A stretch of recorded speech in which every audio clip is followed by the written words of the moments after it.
Juzi nagesikia mpaka hoja moja ya kijinga na wenyewe wameikomalia, eti watengeni wasanii walienda kwenye mikutano ya CCM.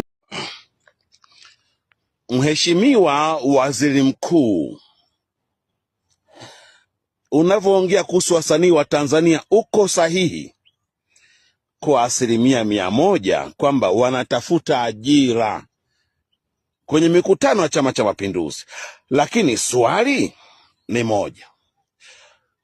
Hawa Nay wa Mitego, Roma ni Mkatoliki, nao wanataka kutafuta ajira kupitia vyama vya upinzani, wanaimba nyimbo za kukosoa utawala. BASATA wanaingilia kati.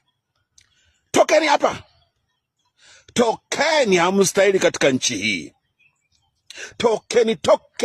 Tokeni. Nay wa Mitego, toka. Roma ni Mkatoliki, toka. Kwa nini? Kwa nini? Kwa hiyo Mheshimiwa Waziri Mkuu, inaonekana wasanii wanaoimbia CCM sio tu ajira, kuna zaidi ya ajira. Namaliza baba yenu Clemence Mwandambo. Nimemaliza.